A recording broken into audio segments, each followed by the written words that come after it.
Hello, ഇന്ന് ഒരുപാട് ആളുകൾക്ക് ഉപകാരപ്രദമായിട്ടുള്ള ഒരു വീഡിയോ ആയിട്ടാണ് ഞാൻ വന്നിട്ടുള്ളത്.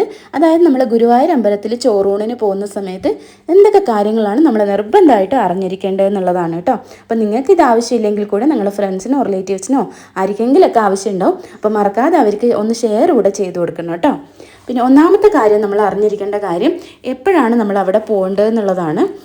അതായത് ഈ ശനി ഞായർ അതേപോലെ തന്നെ ഈ സ്പെഷ്യൽ ഡേയ്സിലേക്ക് ന്യൂ ഇയറോ വിഷുവോ ഓണോ അങ്ങനെയുള്ള ദിവസങ്ങളിലൊന്നും അമ്പലത്തിൽ പോകാണ്ടിരിക്കുന്നതാണ് നല്ലത്. കാരണം അന്ന് നല്ല തിരക്കായിരിക്കും കേട്ടോ. അപ്പോൾ ചെറിയ കുട്ടികളൊക്കെ കൂട്ടിയിട്ട് പോവുകയാണെങ്കിൽ നമുക്ക് നന്നായിട്ട് ബുദ്ധിമുട്ടായിരിക്കും. അപ്പോൾ സാധാരണ ദിവസങ്ങളിൽ ഇങ്ങനെയുള്ള സ്പെഷ്യൽ ഡേയ്സിലല്ലാത്ത ദിവസങ്ങളിൽ പോകുന്നതായിരിക്കും കൂടുതലും നല്ലത്.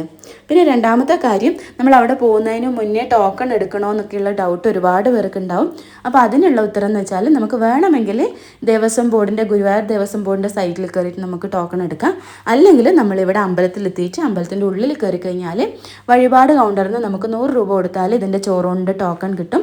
അതേപോലെ തന്നെ നമുക്ക് ഫോട്ടോ ആവശ്യമുണ്ടെങ്കിൽ 50 രൂപയും കൂടെ കൊടുക്കണം. ഇത് ചെയ്ത് കഴിഞ്ഞാൽ നമുക്ക് നേരിട്ട് തന്നെ പോയി ചോറൂണ് നടത്താവുന്നതാണ് കേട്ടോ.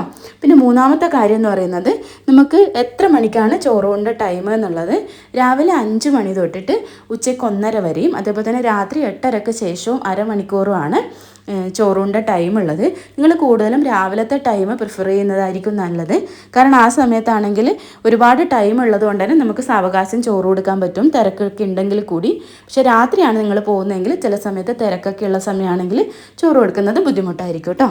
ഇനി അടുത്ത കാര്യം എന്ന് പറഞ്ഞാൽ, നമുക്ക് ആർക്കൊക്കെ ഉള്ളിൽ കയറാൻ പറ്റും ചോറ് കൊടുക്കുന്ന സമയത്ത് എന്നുള്ളൊരു ഡൗട്ട് ഉണ്ടാവും.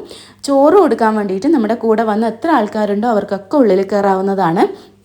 പക്ഷേ ഒരേ ഒരു കാര്യം എന്നുള്ളത്, നമുക്ക് ചോറൂണ് കഴിഞ്ഞിട്ട് ദർശനത്തിന് ഉള്ളിൽ പോയി ദർശനം വേണമെങ്കിൽ നമുക്ക് കുട്ടിക്കും അച്ഛനും അമ്മയ്ക്കും പിന്നെ കുട്ടീൻ്റെ ചേട്ടനോ ചേച്ചിയോ അങ്ങനെ ആരെങ്കിലും ചെറിയ കുട്ടികളുണ്ടെങ്കിൽ അവർക്ക് മാത്രമേ പറ്റുള്ളൂ. അച്ചാച്ചനും അമ്മമ്മക്കൊന്നും പറ്റില്ല കേട്ടോ. അപ്പോൾ അവർക്ക് വേണമെങ്കിൽ അവർ വലിയ ക്യൂവിൽ നിന്നിട്ട്, അതായത് പുറത്തുള്ള മെയിൻ ക്യൂവിൽ നിന്നിട്ട് വേണം ഉള്ളിൽ കയറാൻ വേണ്ടിയിട്ട്.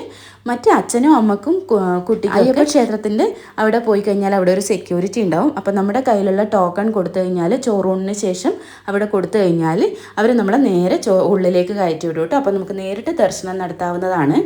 പിന്നെ നമ്മുടെ ചോറൂണിന് ഉള്ളിലേക്ക് കയറേണ്ടത് നേരിട്ട് മെയിൻ ഗേറ്റിലേക്കൂടെ അല്ല കേട്ടോ. അതായത് ഭഗവതി ടെമ്പിളിൻ്റെ സൈഡിലേക്കൂടെയുള്ള ഗേറ്റിലേക്കൂടെയാണ് നമ്മൾ ഉള്ളിലേക്ക് കയറേണ്ടത്. ഉള്ളിൽ കയറുന്നതിന് മുന്നേ വേറൊരു കാര്യം കൂടിയുണ്ട്. സാധാരണ എപ്പോഴും എല്ലാവർക്കും അറിയുന്ന കാര്യം തന്നെയാണ്, അമ്പലത്തിൽ കയറുന്നതിന് മുന്നേ തന്നെ സ്മാർട്ട് വാച്ചും ഫോണും അതേപോലെ തന്നെ ബാഗും എല്ലാം ക്ലോക്ക് റൂമിൽ വെക്കേണ്ടതാണ്. അപ്പോൾ ഇത്രയൊക്കെയാണ് മെയിനായിട്ടുള്ള കാര്യങ്ങൾ.